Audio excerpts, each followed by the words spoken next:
my girl and I go out and join the park parade. Arm in arm we stroll along, a happy man and maid. Hello and welcome to our first ever podcast by Battlefront Living History Group. I am your host, Nikolai Debono. This podcast will look at collecting, specifically collections related to war. In fact, we're calling it Collecting War. And for our very first episode, we will be speaking to Christian Debono, who's with us. Can you say hello? Hi, hello everyone. Very glad to be here. Good. Christian is not only a collector of things related to war, but specifically he collects uniforms, and it's not really that common as much as people who collect firearms or other militaria. So we're going to look into that. Christian is also a member of Battlefront Living History Group for many years, from the older generations, although he's not that old. And we're going to speak about why he collects, what motivates him to collect, why he collects uniforms, and a lot of other things. So, to start off, Chris, can you tell us about yourself? Besides collecting, are you a reenactor? Sure. Yeah. Okay. So yes, I joined Battlefront Living History Group 13 years ago. It was, I think, it was in the first year that, or at least a year after, the Battlefront was founded, and yes, I wasn't a collector back then, or I definitely never considered myself a collector. However, whereas most of the guys back then in the group were in it for the firearms and the opportunity of owning live firearms and having the ability of owning also automatic firearms, which is quite fascinating when you consider and speak to other reenactors, especially outside of Malta. It was and it still is a big thing, right? Not a lot of reenactors have that opportunity anywhere in the world. However, from earlier on, again, I wasn't a collector back then. The thing that interested me the most were the uniforms. Why this uniform and not the other one? Why such a uniform exists? Is it the right one for the right period that is being portrayed in the reenactment? So these are the questions that I was asking back then, and perhaps nobody else was asking those kind of questions in the group. So automatically, I kind of took it upon myself to make sure that the uniform side and the the visual side of the reenactment would also have its fair share of authenticity and portrayal, which is in a correct way, so that, of course, the reenactment is not only great in terms of firearms, because yes, let's admit it, a lot of people do come and still until today are very fascinated by the firearms. But also, I'm pretty sure that to a certain extent, there are those who admire the uniforms as well. And equally, they also they are also meant to portray a certain time in a certain place. So uniforms, you got into uniforms through reenactment. It's pure and simple.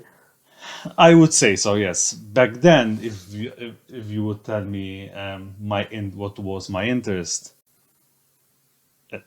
the first thing that caught my eye was a live MP40 at the first reenactment of Battlefront. So, in a way, the weapons were, even for me, the gateway into the club, right? But before that, I think before that, the fascination was mostly related to aviation. So I used to build airfix planes, model airplanes. I used to read books about airplanes, watch documentaries about airplanes. So, but never went into the detail of, for example, pilots' uniforms. What were they? How they differed from theater to theater, or from belligerent to belligerent. So that was, I was not there yet. And that's something that I developed over time within the reenactment, with the help of others, of course, because um, there were people who were also collecting uniforms alongside with firearms, and they also offered and had the knowledge to help me out with the research. But most of the research was still done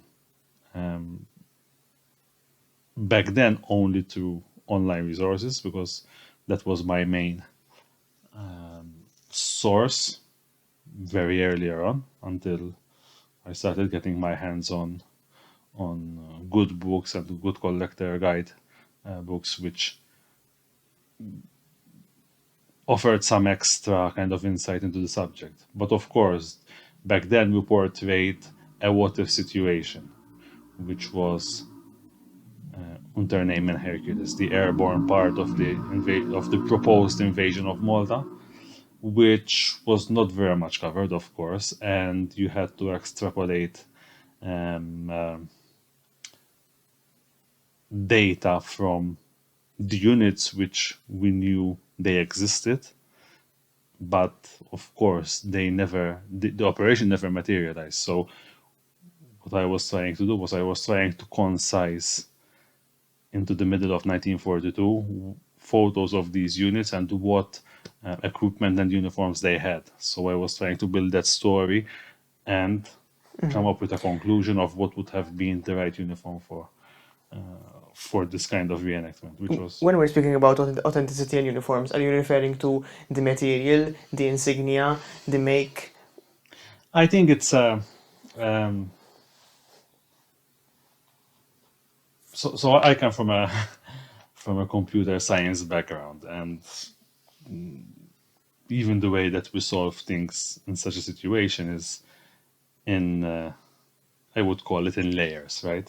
So you do a sweep of information, you get a high level understanding of what the uniform was, what the uniform were, the variants that were available. And then you start kind of going in, do another round of research with perhaps a fresh pair of eyes or a new source, and you would gain more insight and more knowledge which would have definitely been missed in the first round of research. And again, it's with anything, right? So if you, I wasn't into uniforms. I wasn't really into. I'm not really into like fashion at all. Again, right? So this whole concept of understanding the tailoring, understanding the patterns, and whatever constitutes a uniform is something that was kind of a gradual journey. And has it changed your experience not only of reenactment but also the way you understand the past? Do you understand the past for uniforms? Tough question, and I'm not sure I fully understand it. But on the other hand, uniforms changed, and they change all the time, even nowadays. Right? And there's always a reason for that change, whether it's functional, whether it's fashion, trends of the time.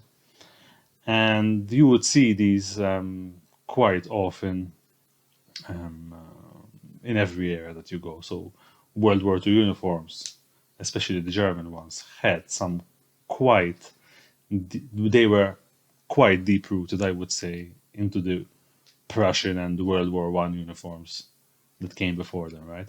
However, they had adopted to the fashion of the time. So you would say shorter jackets were perhaps more in fashion, and then you would understand why World War II German jackets, for example, tunics were shorter than their World War One counterpart, and why even the soldiers and the servicemen themselves would even alter them to make them more, let's use fashionable kind of, right, while still sticking to the rules and regulations of the army. And then you would also notice these when you get your hands on the real thing, right? So you would see whether this uniform was altered at some point, maybe shortened, for example, and then you kind of start understanding a little bit more as to why was this happened, and then you start building, kind of putting together the building blocks, and understanding why such thing happened, and you can keep on going, from the fashion to the functionality. A certain uniform would have perhaps in peacetime served the purpose, but when it comes to being on the field, then new experiences comes in, and those experiences are, of course, considered when uniforms are revised.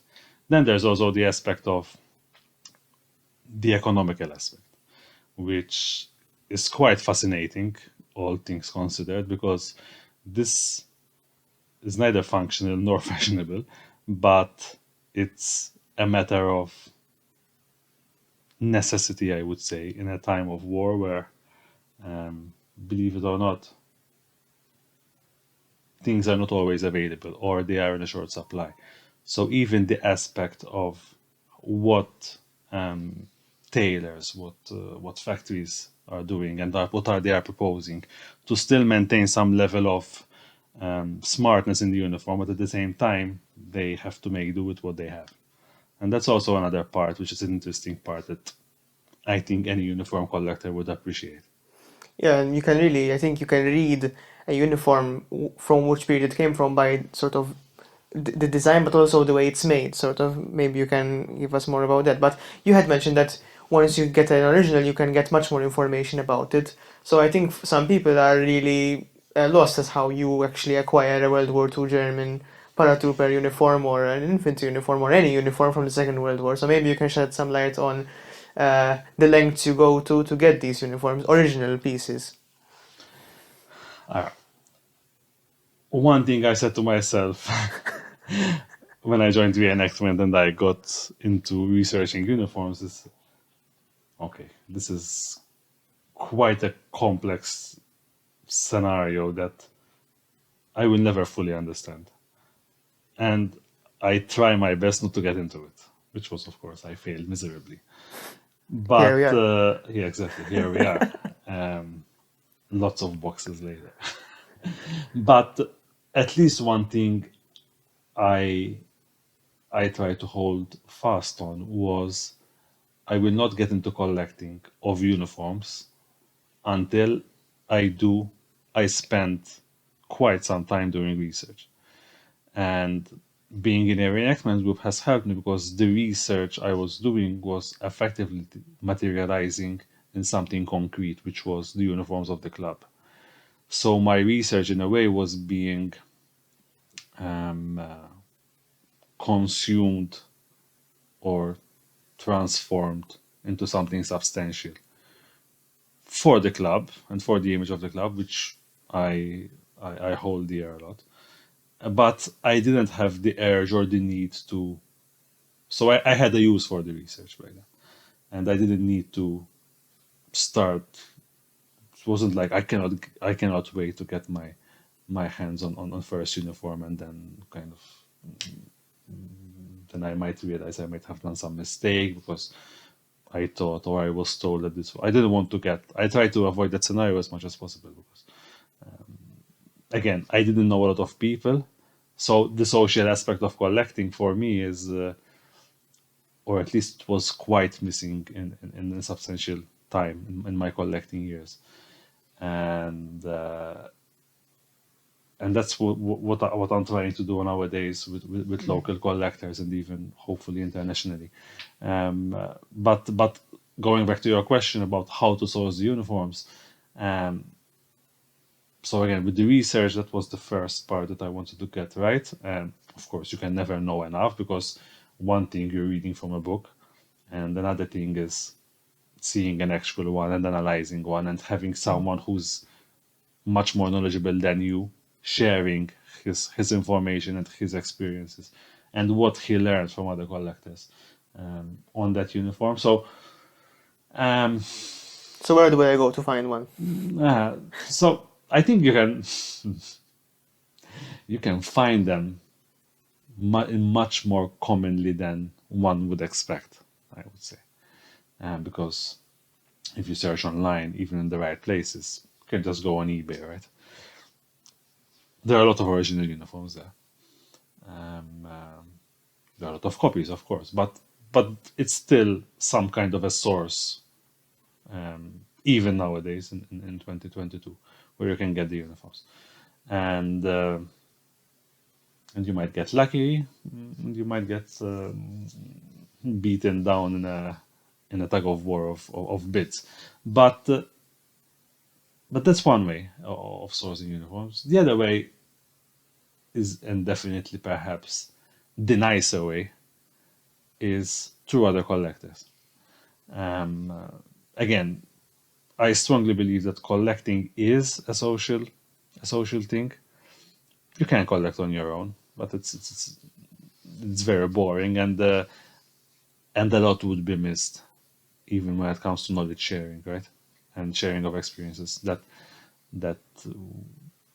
it, I feel sorry for myself for having missed the social aspect of collecting for many years. Do you think it's about having competition?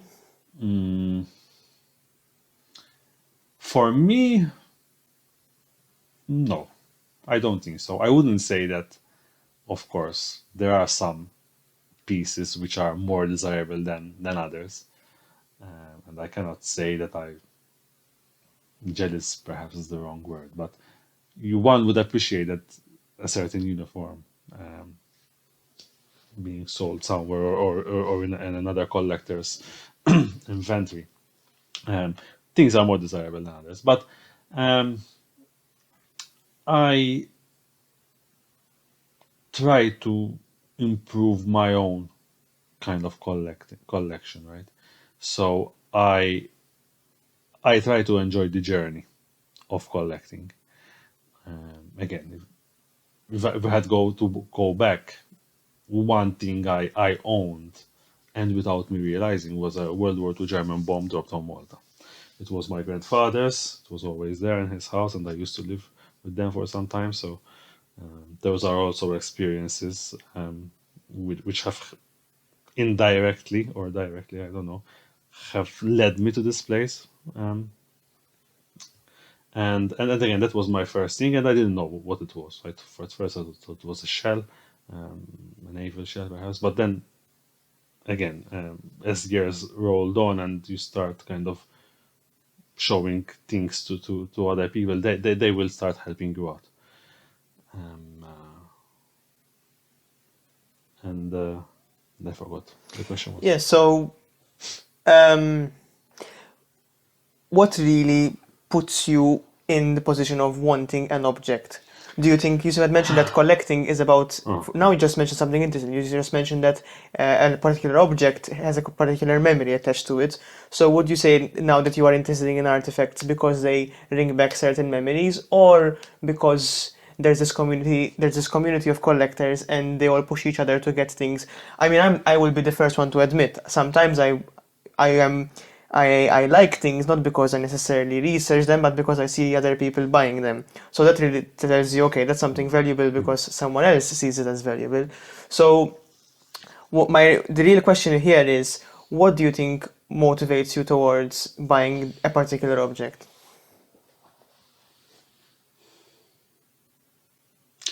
Um, I started off again collecting things I would perhaps use in reenactments, to be fair. So those were the things I bought with my own money, not someone gave them to me. Um, during So those were the first pieces I actually bought with my own money, and those were, I don't know, ammo pouches, bayonets, and things which were in relatively good condition that could be kind of serviceable even for reenactment. Again, 14 years ago, a lot of things were available for the reenactment market, but not everything was there. But so people still relied quite substantially on original material. But then slowly,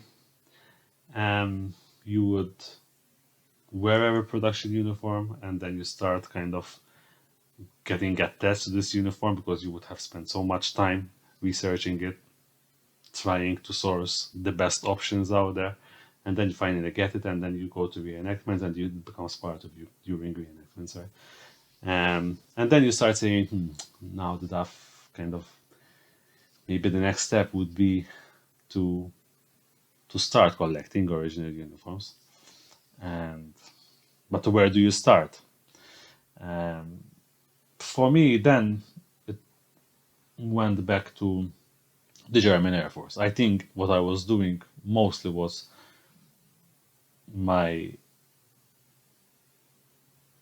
combining my youngish attitude towards the fascination of German uniforms in themselves, right? I mean, maybe they were, maybe they weren't, but there is within the collectors and even within reenactors this fascination of German uniforms. Maybe it's because they were the losers of the war. I don't know, but there is a certain Or the bad guys. or the bad guys. Nah, The that's, villains. I don't know. I try to stay away from that argument because when I get to collecting, I try to make it personal, even when you do research, right? So you try not to see the Germans as one entity, but rather a person who was wearing the uniform. But I can't say that I consciously buy uniforms because I get somehow it's a link to a certain person. Because in most cases you wouldn't know who the person, who the owner was, right? But those were the first pieces that I bought. Again, equipment, German equipment, and then eventually I moved on to uniforms. And even when you get to uniforms, where do you start? So okay, we narrowed it down to Luftwaffe. And would you start with the tropicals? Do you start with the continental uniforms? Do you start with the equipment? Do you stick to just leather equipment or functional equipment? So there are different things even within this sphere of uniforms that you can collect. But then, perhaps for me, which I wouldn't say is not too uncommon in the collecting side, is that you want to try to complete the set, so to speak, right? So if you get the jacket, then you need to get the trousers. But which trousers is the one that you're portraying in a 1940 scenario? You don't want the pattern of trousers that was issued first in 1943, for example. So again, it's a little bit of a back and forth between going back to the research, trying to understand, see what happens, what's out there, what's available, going to see what dealers are offering. Maybe they aren't. Maybe you have to wait for it. You have to look for it. And I wouldn't say I would just have one item on my wish list, but you usually get a kind of a sphere of an area that you would say, so if something comes within this area, most likely it would fit my current appetite for what I'm collecting right now. But eventually it also moved on to linking the Luftwaffe to Malta. Of course, there was a substantial role being played here in the Mediterranean, and then uniforms, both Axis and Allies, of servicemen that operated on or near Malta at some time also became kind of an interest for me. And again, then you would start kind of getting all too excited because all of a sudden another sphere opened up, and then how are you going to juggle the two? But I'm a person that I don't set a lot of expectations, so I don't expect a lot, and I don't kind of put hard targets for me that I have to get this, or otherwise I'm not gonna kind of be fulfilled because I'm missing this piece. I'm not that kind of person.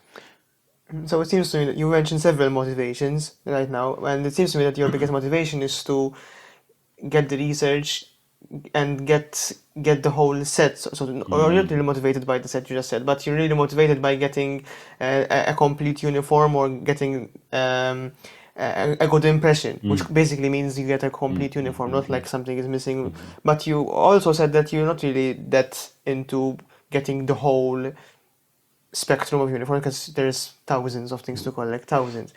Um, I want to take this argument and put it into collecting in general. Do you think collectors ever feel their collection can be complete? Um, I don't think you ever stop collect. I mean, I don't think you ever finish collecting. You're either collecting or or you're not collecting. So it's like it's like a journey, right? It's like an ongoing thing. It's like I don't know. You um, it's not something that you okay. Maybe you can pause it indirectly because somehow you need to focus on other things. But at the back of your head, you're still in the collecting phase that you kind of still think about it when all of this kind of passes and I get back to collecting, then I would still have my dream pieces. I would still have my plans on how to further the collection or downsize or refocus it, whatever it may be. Because of course you don't start a collection and as you grow and as you learn new experiences, even the appetite for what you're collecting and the focus changes with you, right? So So yeah, collecting is sort of, I think me and you we met a lot of collectors, and for most of them, including yourself, I would say it's a big part of their life. I don't know if you would define it for yourself as that. um, yes, I mean, if you're serious about this, right, and if you're putting so much effort into it, I don't think you can. It's not something that you can park or spend some time. It's a constant thing because again, we're in Malta. We're still lucky to have some in some way, shape, or form some historical sites related to the World War II, which are still quite present, even where I live right now, right? So when you're out there, if once you're into this particular interest, there are so many things that can kind of rekindle or Keep you keep the out. flame Yeah. burning for you. There are so many memories, articles online, on newspaper, books, which are in my library. So I can't really get away from it. And I think Do the you way want to? collectors, the way collectors Do you ever feel like you? are set up, they set up themselves in a way where they can't get out of it. Would I want to get away from it? No, I enjoy doing it.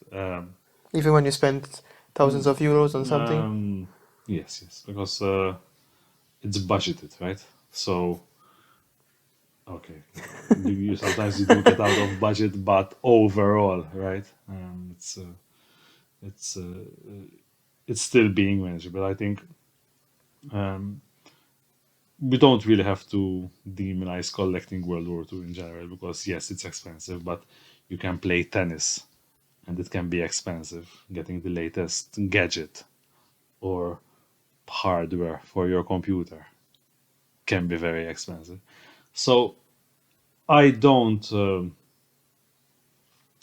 I don't think about collecting because I'm spending so much money into uniforms. Because if I weren't doing this, most probably I would spending them somewhere else. Right? So it's sort of a more moral way of spending money because you're saving history, sort of. Uh-huh. Again, I had good point because um, I don't feel I don't consider myself buying uniforms just to save them, right? Because if they are in the market of the collectors, then most probably a collector would buy them and relatively they would be taking care of them. Nobody's going to buy uniforms just to throw them out as someone who found it in an attic or a barn or a new house would do, right? Whether I'm saving it or I know what it is or I don't know what it is and I threw it out with the garbage.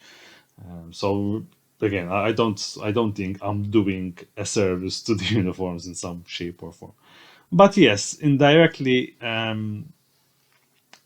if there's interest, when the uniform gets into the market and gets into the hands of collectors, most likely it will be preserved for some time, because even if a person who owned the collection would pass away, the other collectors would come in to get hold of that collector. So I don't think, no, I'm not, definitely not collecting to preserve. Sometimes I do, right? Sometimes I get some, or at least I used to, more than I can afford time wise now.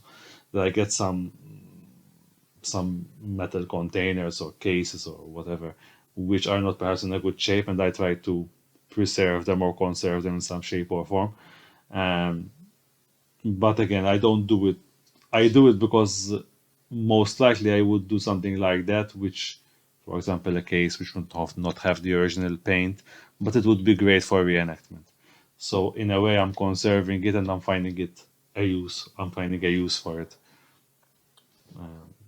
in that way. You mentioned that when items go to collectors, they will take care of them. And of course, you and I know that sometimes collections are completely associated to individual people. You have the A collection, the B collection, the C. Do you feel like you're making the Christian Debono collection? Maybe. I think it's at a point where there are substantial items in my collection nowadays. And again, it's so much focus. I think the two main areas for me are Luftwaffe uniforms, all shapes and forms, whether they are experimental uniforms, whether they are summer, winter, tropical, and the variants that come with it. So the way I collect Luftwaffe uniforms is owning the different variations used in the different theaters of war. But then, of course, then there's also the other second main focus, which is things related to Malta. So I don't know, uniforms of air crew on both sides which fought over Malta, or officers of convoys which were somehow related to Malta, for example. So those are again my two main spheres, and I would say yes, there are some interesting pieces there which definitely are of interest to other collectors, but also they have some significant historical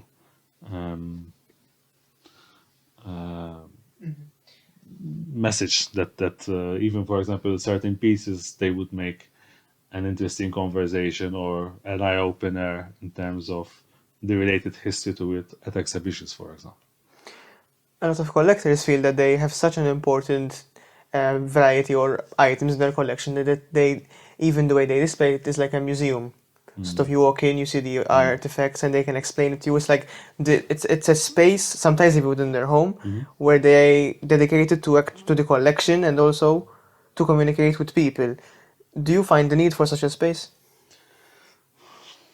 I think predominantly the space is for myself.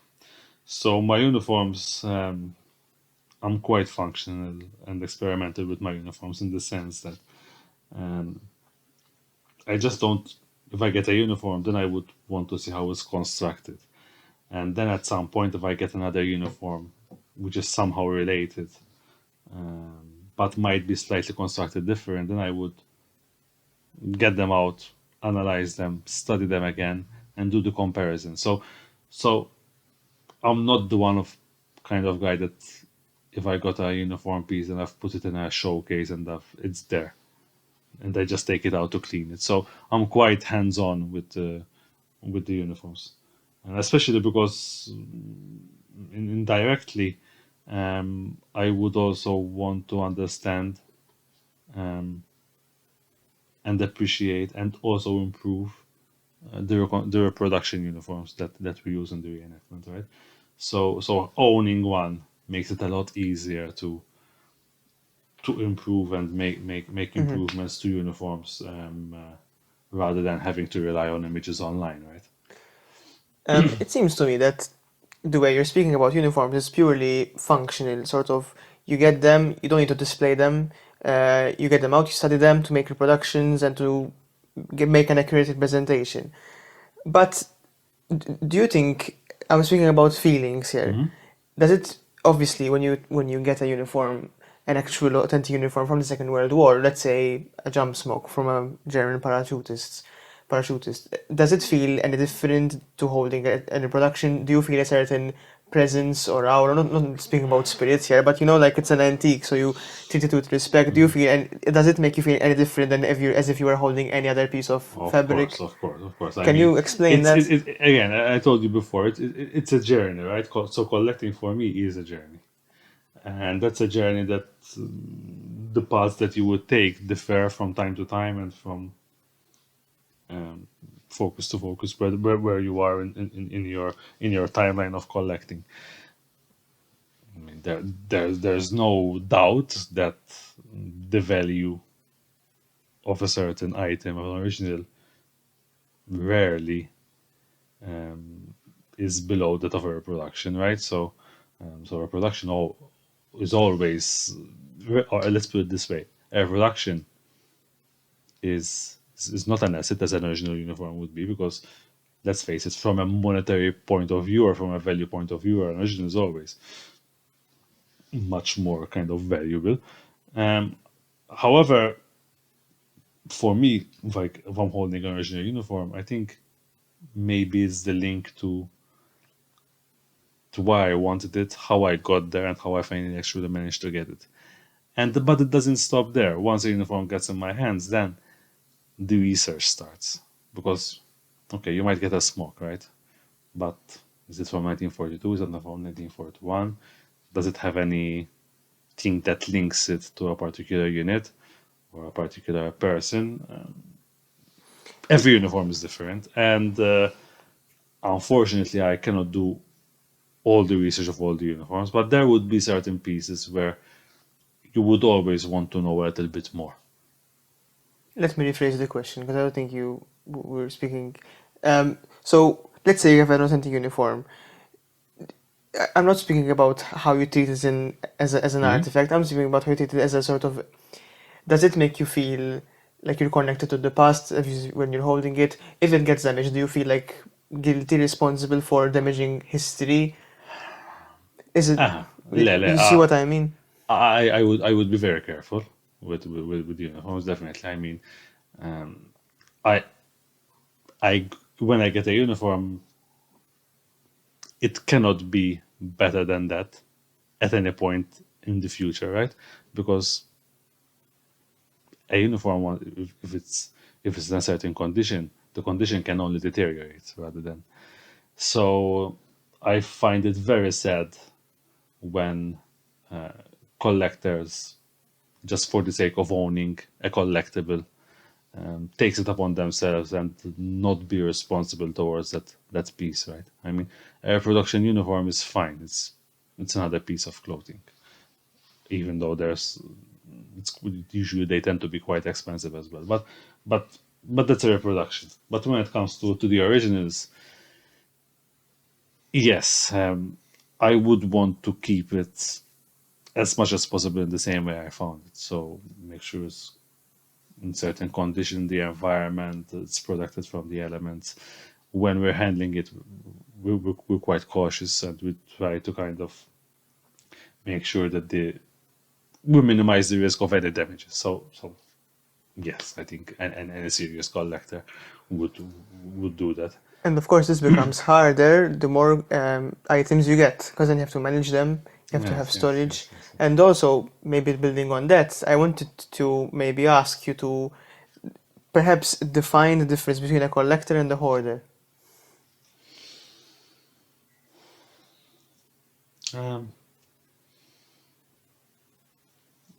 I wouldn't know, because I'm not. I think I'm not a hoarder. That's exactly what a hoarder would say.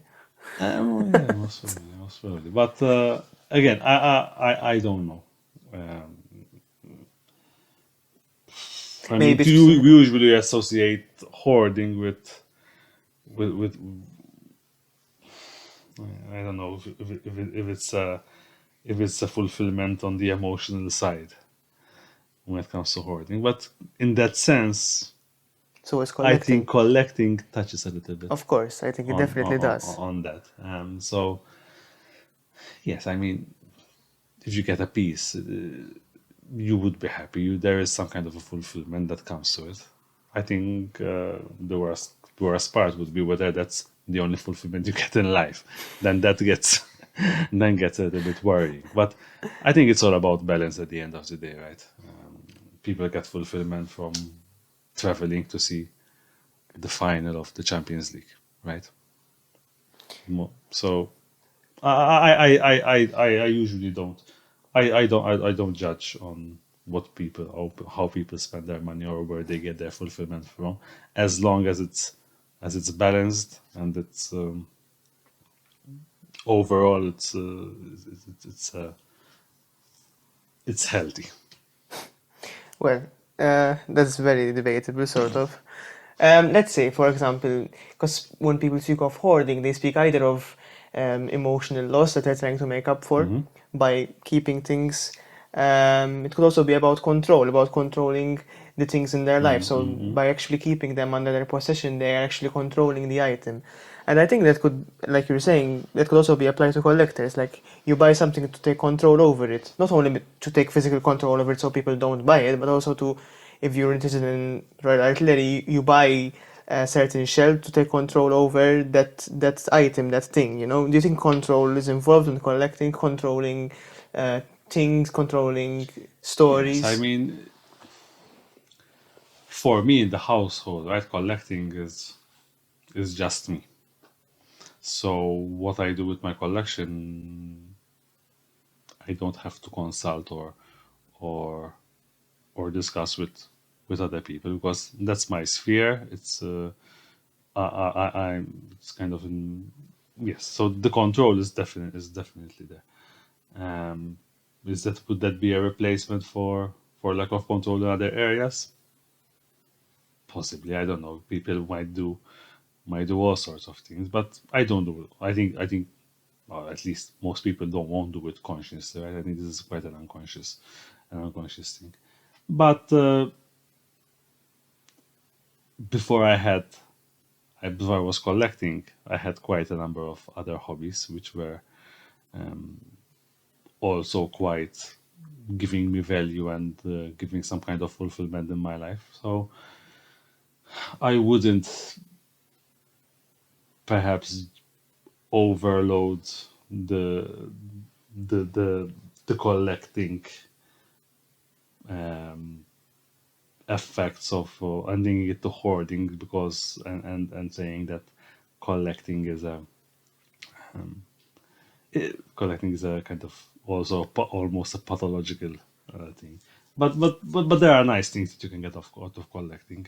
Again, the social aspect is uh, is definitely one of them, and it's something that I would want to see more because um, owning a collection and just keeping it for yourself or posting it online is one thing.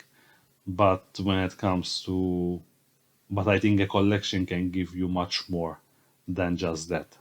Whether it's social interaction, whether it's a purpose, an ability the ability to be educated and share experiences and the knowledge that you have with others. So that's one thing why I like reenactments and living history, right? Because what you know and what you've spent so much time researching and putting together, you can put it in such a way where it becomes valuable to another person, or it can become a tool again for the educational part. And those are all things which are quite dear to me because um, the saddest thing would be a collector owning a collection and not making the most out of it in the sense that, for example, um, trying to cater and interest others to be future collectors, for example, because at some point um,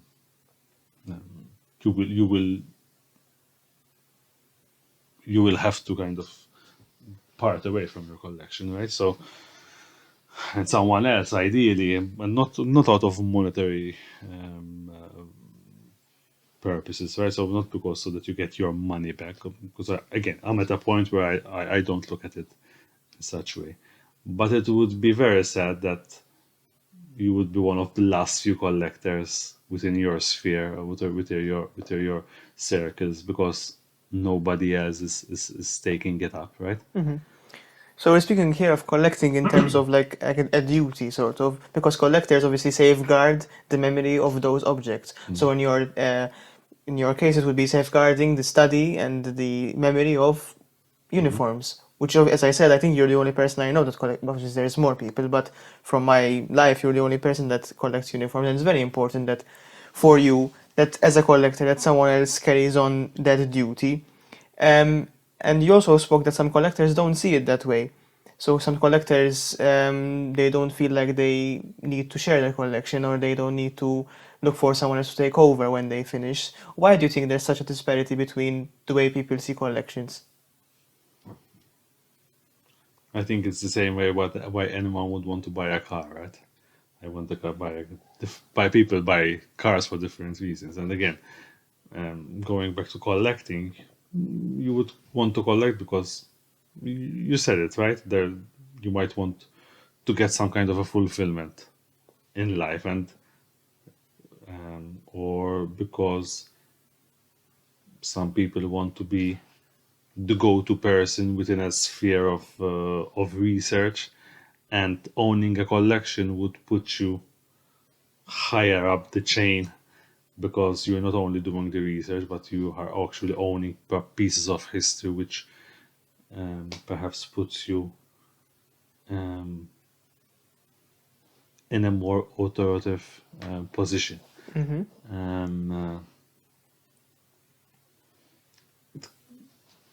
I never thought about it that much, but definitely different people would collect for different reasons. Right? I think the thing that connects us though is that we collect things from the past. So I wanted to ask you before we go into that a bit, did you ever or do you still collect things apart from what we spoke about, memorabilia from war? But you cannot collect things from the future if they don't Well, exist. Right? maybe we'll see about that. But okay, so before collecting, what I used to collect were limited editions, video game. Okay, so there was a collector before there was the collection. Yes. Okay. There was. So again, before starting this whole reenactment thing, and when I was younger and had more time on my hands, I used to play a lot of video games, PC, right? Not console. And the reason being is let's get that right. because because I was mostly into strategy games or RPGs. So I would get the limited edition of the latest Company of Heroes or Lord of the Rings Online, and I would get the special edition with the map and the kind of with the extra parts. And I used to have in my room I had a showcase where I would put all of these on display. Again, nobody would come and visit them, but I used to enjoy kind of having them there, right? And maybe my closest friends would come and know about them. But I think collecting nowadays is, I try to make it much more social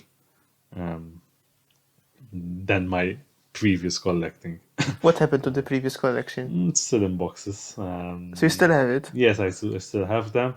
Again, they are not of any real value. I mean, monetarily or sentimentally? Monetary, I would say. Sentimental, I think I wouldn't say I parted away, because I'm still a Lord of the Rings fan, right? So to me, having some limited edition Blu-ray, for example, of Lord of the Rings, it's nice. But again, not something that is as important as it was, I don't know, 15 years ago, right? So again, people move on. That's why I told you people would collect within the same sphere. Collecting uniforms, what I used to collect 10 years ago is different from what I collect nowadays, right? People move on, and people grow, people change their minds, and so no, sentimentally, I'm not, again, the fact that they've been sitting in boxes for more than 6 years, I think I can kind of safely say that I'm not emotionally connected to those things. It seems to me that both collections are about the past, because you mentioned that even nowadays, you now have the first edition of when the Lord of the Rings came out, which is now an antique, you could say as well, no? Um, Again, I think Blu-rays, DVDs, and things like that. I don't think they are as collectible as maybe the first edition of the book Lord of the Rings. Right?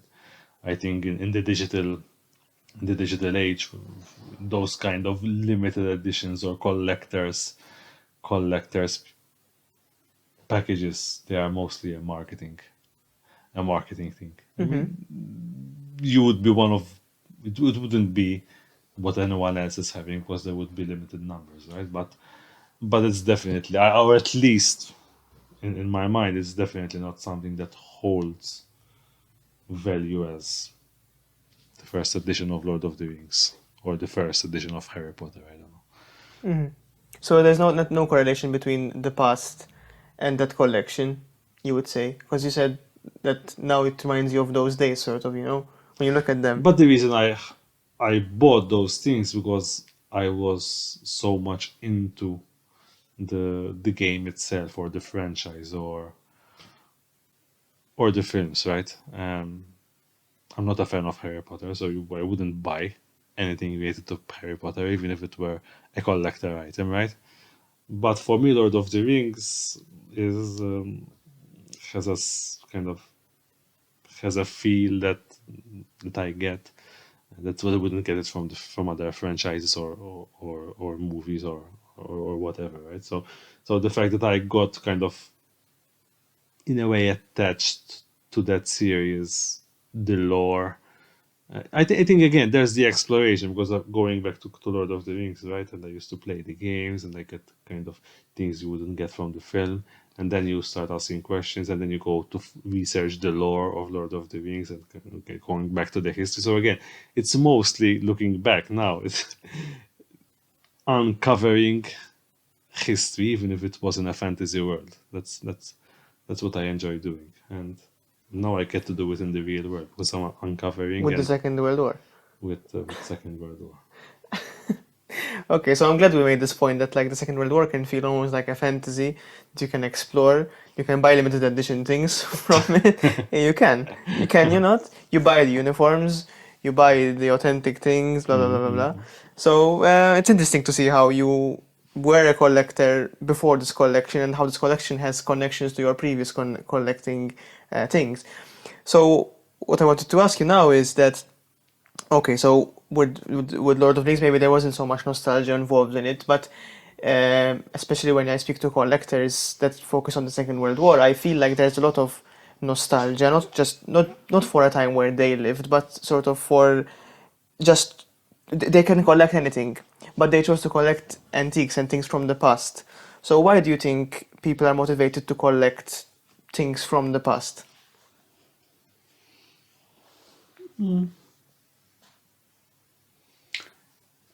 There's one side of it which I find it recurring, and that's this nostalgia, right? Maybe it's a way of because their father was in the war and he always spoke of his time during military service and how it was tough, but it was great, and they are proud that their father served in the war. And maybe that's a link where, if they decide to collect, maybe that's a link to people who passed away. I don't know. I can perhaps do some that kind of linking as well, right? Again, my grandfathers were both in the war, but I was closer to one, and then grandparents also. So and when I spent some time living with them, again, their home was almost a museum. It was lots of paintings from the war. My grandfather, who was in the merchant navy and was all over the place, all over the world, he was quite open about the war, and he was also a war artist. The way he expressed himself was through writing and through art. Um, And okay, he passed away when I was 11, so it's not that I was actively engaged with those at any deep level in those discussions or interpretation. But I think I wish that I had the opportunity to ask certain questions and know more about the war through his experiences. So there is that element, I would say, yes, that they help us collecting, might get you a little bit closer to understanding some experiences of the war, of individuals in the war. Again, my grandmother was a little bit,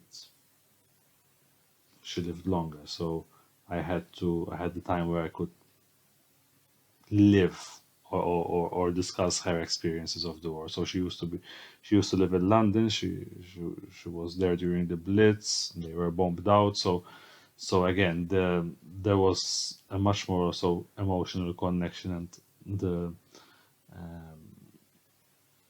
seeing, understanding that first-hand experience of someone who lived through the terrors of the war.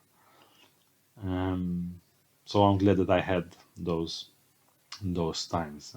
I miss that I didn't have it with the other grandparents, but that's how it is. Um, but it's also great to know or learn of other people's experiences. And again, maybe not, maybe collecting is just as you, because if you get, let's face it, you get a uniform, and if it's unnamed, then you can't really tie it to a person. But then maybe you can tie it to an event. If you knew that this uniform would have been used in a certain theater of war, then your research might take you there. And let's face it, when you're doing research, you are um, exploring the lives of. You might be exploring a battle, but battles made up of people, and an amalgamation of situations that made those people being there at that moment in time. So that's also another fascination. Do you think it's an escape from the boring reality we live in?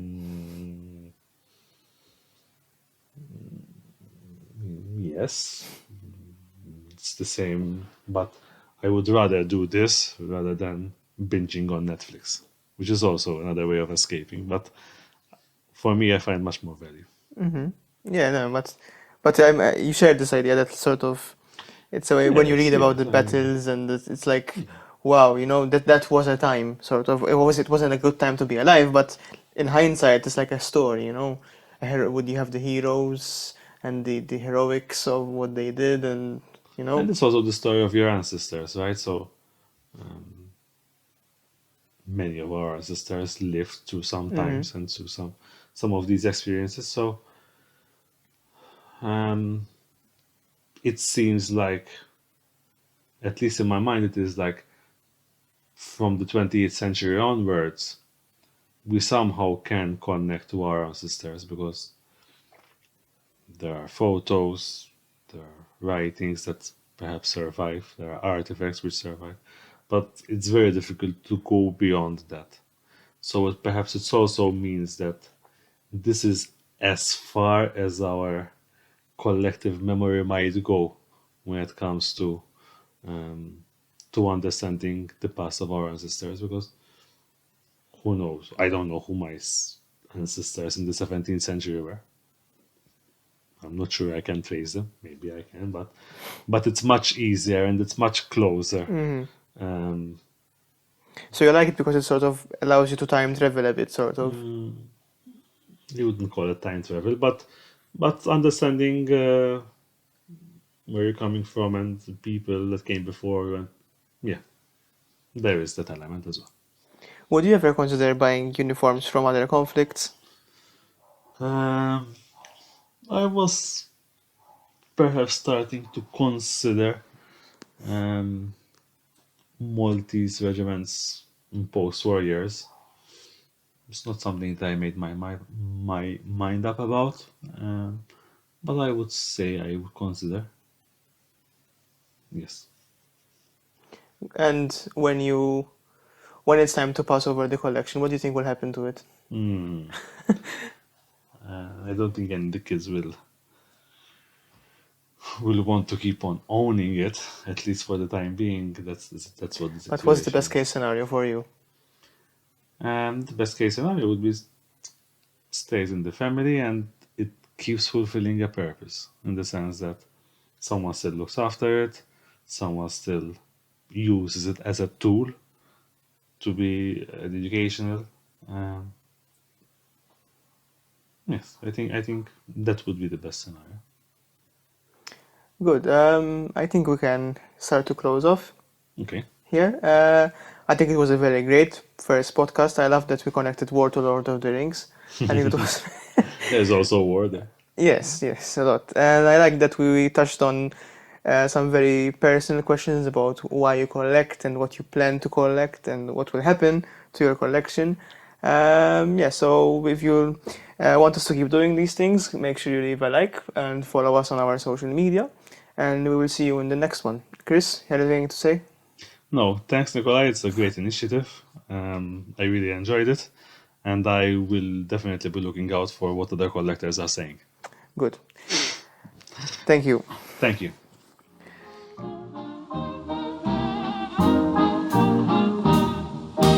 When my girl and I go out and join the park parade, arm in arm we stroll along, a happy man and maid.